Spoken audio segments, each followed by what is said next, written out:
Hello everyone, and welcome to another video of Confronting Chaos, a series of partner videos to Chaos fight footage to outline the enemies and explain why characters are boosted. In this video, I'll be going over the Eald'narche character event Chaos fight, so let's get into it. This Chaos fight is actually divided into 4 waves, 2 Abaddons, and then 2 types of Scorpions, 2 Gargoyles, and then lastly, the final boss wave. There are no sub-boss level enemies in this fight, so I'll very quickly go over the first 3 waves. The Abaddons are a little tanky and can inflict Virus, a debuff which makes getting buffs onto that unit more difficult, even if it's their own buffs. The Scorpions can also inflict Virus, but can also inflict Doom and Poison, 2 other not fun debuffs. The Gargoyles aren't bad at all, besides them having a decently strong one-hit move in Critical. The unique boss for this fight is the Aloof Horn, and in the last wave it brings along 2 killer beasts. The Horn will absorb all Holy and Dark Brave attacks, and is immune to HP attack disable, so sorry to both Kefka and Arciela. One of its main moves is Reflect, which deals magic damage, batteries the party, and cleanses the enemy party of all debuffs. Besides that, it also has B Feedback, a group Brave attack that heals the enemy party and grants them all a decently high value shield. At about 60% HP, the Horn will permanently buff itself using Rhinoceros Stance, which increases its speed and defense. As a secondary action to some of its moves, it may say, looking to move quickly. This is a tell that says it'll do Beetle Knock on the next turn. Beetle Knock has high turn rate, which means the Horn will often get in another attack immediately after, usually one of its HP attacks such as Horn Blight, a group attack that deals split damage. Using a lock tank for this fight will actually make it more difficult, as it'll make the Horn do Horn Blight Plus, a more powerful version. The side B summons are certainly annoying if you're using any unit who has primarily split damage such as Garnet. They're immune to earth damage and only have 1 HP attack that they'll use whenever they can. Their brave attacks otherwise aren't very complicated, but are fairly strong, and they have a chance of inflicting Poison Sting. With the enemies out of the way, let's analyze the boosted characters for this fight. Eald'narche has a fully ranged kit, so while he overlaps with the upcoming Summer Aranea banner as well as Trey at the end of the month, he still offers some differences that has him stand out. Firstly, he has a special effect called Exoplates. With it active, he takes less damage, is immune to debuffs, and will come back with full HP upon taking a fatal hit, but the last stand effect will dispel Exoplates. With it on, his S1 will also dispel Exoplates, but will deal total damage to all enemies and restore his HP, while his S2 will deal splash damage, debuff attack, and grant him his unique buff. Without Exoplates, his S1 will deal split damage and debuff speed, while his S2 will still deal splash damage but also inflict warp, which grants Eald'narche a free turn after any enemy that's afflicted with it acts, similar to Realm. His EX cast deals total damage to all enemies, which is pretty nice, but if cast with Exoplates dispelled, it's enhanced with Overflow, boosted HP damage, and will inflict Terror on the enemies. Terror increases his damage to that enemy and negates any attack they would have done if they were targeting Eald'narche. This effect can stack with Warp too, negating an enemy's action and giving you a free turn right after. Eald'narche EX Plus improves his EX cast and his overall longevity. Realization strengthens the EX cast as well as enhancing his basic attacks, which by the way, both prolong his unique buff. 1 ingot is a stat boost, while 2 ingots gives him starting unique buff, but it'll also inflict terror onto the enemies upon dispelling Exoplates. 3 ingots really just improves the EX cast again with more strength, hits, and overflow, but given that it inflicts total damage, that's still incredibly strong.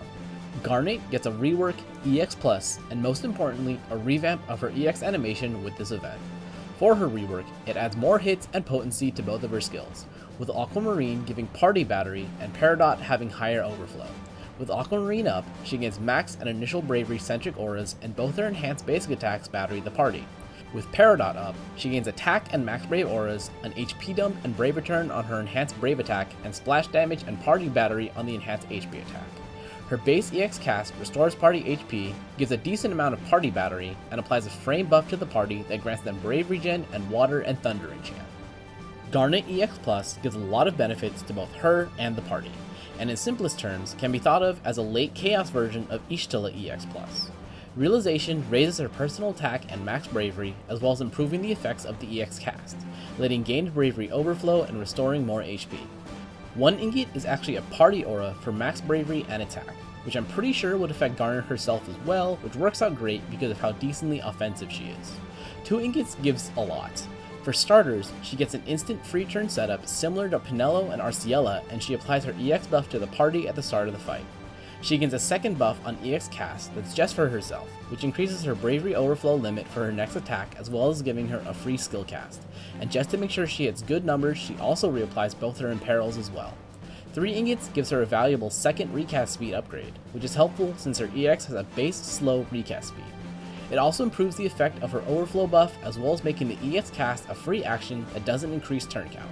And to top it all off, she gets a 50% last stand effect. Lon and Rain excel at one thing, group damage. When they have both of their unique buffs active, their skills hit all enemies for full group damage, albeit with no natural overflow. One issue with them though is that each skill has 2 elements attached to it, and if the enemy is weak to neither one, then they may be in trouble. Another issue is that they don't have HP plus attacks without their EX, which is not available on this banner. Their longevity without their EX plus is not that good, as their buffs will slowly run down, which forces you to use skills to refresh them. And while group damage is great, not having overflow on it naturally is not great, which means if you're facing 2 or 3 enemies, it's entirely possible you'll cap out after like 3 hits and just leak bravery that they can't use. The featured Lost Chapter unit is Aphmau. Aphmau offers party buffs through short duration frame buffs she can apply very easily and frequently, one of which has debuff immunity as part of it. Her EX comes up very often, so it's actually a core part of her turn efficiency in dumping bravery as well as applying buffs. Her EX cast also gives her a unique effect that lets her have 2 free actions that don't add to turn count, which helps keep turn counts low and can help with a tight fight. Her main negatives are that the durations of the buffs she applies on allies are low, and she cannot heal unless she's at EX plus 3 of 3, necessitating a second support for the healing if you don't choose to take her that far. As for the team I chose, here's the breakdown. Ida serves as the main damage dealer for this team and is fairly simple to play. She has high turn efficiency with her getting free turns off break from her enhanced break attacks.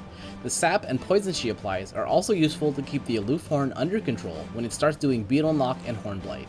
Thanks to all the boosted initial bravery in this party, she basically doesn't have to use skills, which is both good and bad for her. Arguably, I could have used some more considering how high Snap Punch's overflow is, but I'd rather not have leak bravery doing the attack. Tornado Kick's first set of hits easily caps, and the second set will usually cap as well, offering group bravery control and really chunky HP damage. As I guessed though in my purple Aphmau discussion video, Ida's free turns combined with Aphmau's short buffs means she's entirely capable of running out those buffs before Aphmau can get in another turn. Garnet offers a whole lot in one unit. She has 2 elements that she imperils and enchants, she gives the party a framed enchant buff that also has a regen component attached to it, can heal, has plenty of offensive auras, and can battery. The only weakness I want to say she has is that her skills do split damage to the enemies, so in this boss wave with 3, she's actually at an offensive disadvantage, but considering how much else she provides, it's not a big deal. She has high longevity thanks to a free empowered skill cast that has over 200% overflow, and even though you won't be spamming skills with her, it and the 2 recast speed upgrades make her EX not the slowest thing in the world.